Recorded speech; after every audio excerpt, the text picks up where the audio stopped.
Mais c'était pas le plus grand mystère à Québec en fin de semaine. C'est autre chose qui a fait se questionner Dominique Moret de Radio X sur les Québécois. Montage. C'est dégueulasse. C'est dégueulasse. Qu'est-ce qui se passe avec les gens de Québec?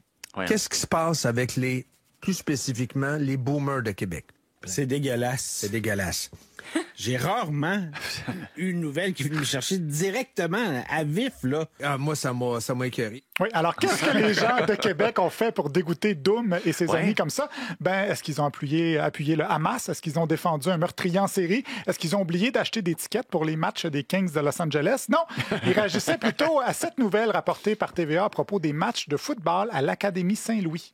Donc, à partir d'aujourd'hui, pour tous les matchs de la saison et jusqu'à une date qui est inconnue, pas le droit d'avoir de musique pendant la partie, pas le droit pour les partisans d'avoir de fameuses trompettes, de clochettes, et pas le droit non plus d'avoir un annonceur maison pour les parties de l'Académie Saint-Louis. Oui, fini les fameuses trompettes. La Ville de Québec a décidé d'appliquer, suite à des plaintes en provenance de présumés boomers, un vieux règlement qui datait de 2007 qui interdit de faire du bruit sous peine d'amende salée. C'est assez nono, en effet, là, un peu comme les municipalités qui interdisent aux enfants de jouer au hockey dans la rue. Ah oui, et ça, M. Moret a trouvé un premier responsable à tout ça, le maire Bruno Marchand. Ah ben oui. Ça, là, c'est un job du maire. Ben malade. Il peut pas aller au conseil, hein, c'est bien épouvantable.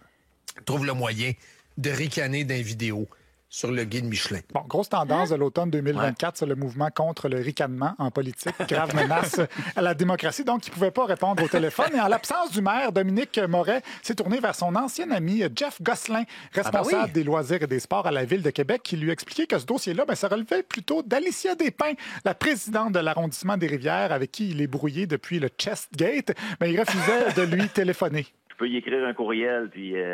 Il y a encore de la chicane. Pour passer le message. Non, pas de mon côté. Moi, Il y a tellement pas de chicane que tu veux pas l'appeler.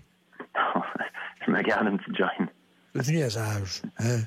C'est pour les kids, là. J'ai le goût de lancer mon téléphone. Mais je vais me garder une gêne, il est neuf. Ah oui, il est neuf. Heureusement, il n'a pas lancé son téléphone parce qu'il l'a utilisé quelques minutes plus tard pour appeler justement Mme Despins qui lui a dit qu'il faisait erreur de numéro. Parce que la conseillère municipale du secteur, là, c'est Véronique Dallaire. Je peux pas vous parler actuellement parce qu'elle est justement au téléphone. Là. Bon, c'est pas Marchand, c'est Gosselin, c'est pas Gosselin, c'est Despins, c'est pas Despins, c'est Dallaire. Les élus se sont tellement lancé la balle comme ça qu'à un moment donné, on avait l'impression que c'était du baseball plutôt que du football.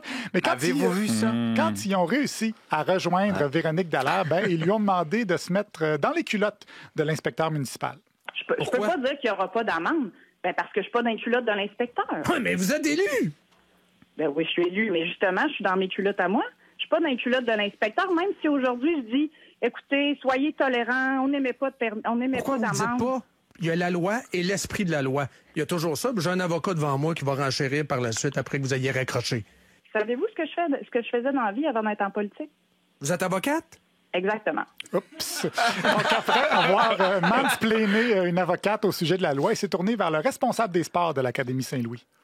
Ma question est la suivante. L'aimez-vous, le règlement, oui ou non? On va régler le dossier, sacrément. Là, ça niaise en étole, là. L'aimez-vous, le règlement, oui ou non? L'aimez-vous, oui ou non, le règlement? L'aimez-vous, oui ou non? Non, mais c'est oui ou non, par exemple, la réponse, là. On va avancer. changer le règlement? Si on aime le règlement, non, nous, on veut que les élèves puissent avoir une belle expérience, avoir un annonceur. Donc, il a fait un hot seat au directeur de l'école qui est d'accord avec lui, finalement. C'est là que M. Morel lui a proposé une solution, payer la contravention de la poche de l'un de ses auditeurs qui s'est porté volontaire. La Radio X va payer l'amende? Oui. La priorité, nous autres, c'est que les jeunes aient une vie normale, là. C'est du niaisage. Nous, monsieur, on est quand même une institution scolaire. Puis nous, en tant qu'institution, on ne respecte pas les règles qu'on demande. C'est un mauvais message qu'on envoie à nos élèves. C'est ça. Les porte-étendards de la loi et de l'ordre étaient soudainement prêts à financer le droit de souffler dans une vuvuzela, de gosser tout le monde avec une crécelle. Finalement, en fin de journée vendredi, Jeff Gosselin a annoncé qu'il avait obtenu que la Ville tolère le bruit pour toute la saison, aux grandes dames des boomers, ou comme on les appelle aussi. 2, 3, 4 chioleux, bougonneux, des flatteurs de chats, des gens qui regardent TVA à longueur de journée. Ah oui, dure défaite pour les flatteurs de chats. Donc, des politiciens qui se défilent, des animateurs qui jouent les gros bras, qui intimident des directions d'école. Voilà de beaux exemples pour la jeunesse. Je vous remercie beaucoup.